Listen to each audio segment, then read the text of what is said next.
হঠাৎ রাজকুমারীর বিয়ের শোভাযাত্রায় হুলস্থুল পড়ে গেল আর তার পালকি নিচে পড়ে ভেঙে গেল। গলা ভেঙে যাওয়ায় সে সঙ্গে সঙ্গে মারা গেল। কিন্তু পরের দিন আশ্চর্য, রাজকুমারী আবার বেঁচে উঠল। বিয়ের জন্য পাগল রাজকুমারী আবার সাজগোজ করে ডলিতে বা পালকিতে বসলো। এইবার তার পালকি নরম আর তুলতুলে বালিশে ভরা ছিল, যেন কোনো বিপদ না হয়। তারা একটু দূর যেতেই সামনাসামনি কিছু দস্যু এসে পড়ল। দুই দলের বরযাত্রীদের মধ্যে লড়াই শুরু হলো এবং রাজকুমারীর পালকি আবার নিচে পড়ে গেল। এইবার ছাদের নিচে চাপা পড়ে রাজকুমারীর মৃত্যু হলো। কিন্তু রাজকুমার একেবারেই চিন্তিত হলো না, কারণ সে জানতো পরের সকালেই রাজকুমারী আবার জীবিত হবে। পরের দিন সত্যিই তাই হলো। রাজকুমারী আবার মেকআপ করে বিয়ের প্রস্তুতি নিল। এইবার ছাদটি আরো মজবুত ভাবে বানানো হয়েছিল। তাকে মনে হলো এবার নিশ্চয়ই কিছু হবে না। সে শান্তভাবে মন্দিরের দিকে রওনা দিল। কিন্তু নামার সময় হঠাৎ পা পিছলে গেল আর সে আবার মারা গেল। পরের দিন ফুলে ওঠা মুখ নিয়ে সে আবার উঠল, সাজগোজ করে মন্দিরে এলো। এইবার সবাই খুব সাবধানে তাকে নামালো। সব ঠিকঠাক চলছিল। ঠিক তখনই মন্দিরের দরজার পাশে একজন ছেলের পা পিছলে গেল আর তার হাতে থাকা জ্বলন্ত মশাল রাজকুমারীর গায়ে পড়ল। এইবারও সে তার স্বামীর নয় ভগবানের হয়ে গেল। পরের দিন সে আরো সাবধানে আগুন এড়িয়ে চলল,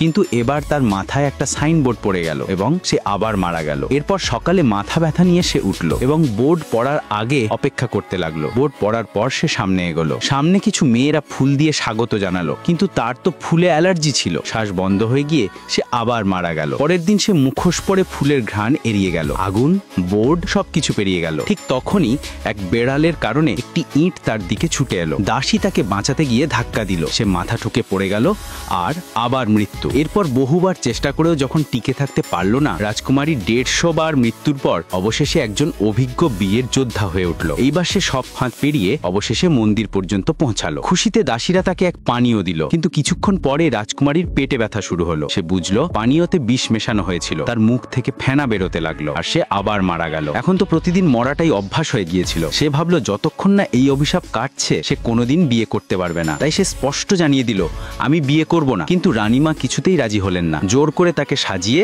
আবার বিয়ের জন্য পাঠানো হলো। এইবার রাজকুমারী পালকি থেকে নামতেই রাজি ছিল না। শেষমেশ সৈন্যরা এসে তাকে বেঁধে মন্দিরে নিয়ে গেল। বিয়ে শুরু হওয়ার ঠিক আগ মুহূর্তে তার ছোট বোনের সঙ্গে ঝগড়া বেঁধে গেল। বোন রাগে ধাক্কা দিল আর রাজকুমারী পানিতে পড়ে ডুবে গেল।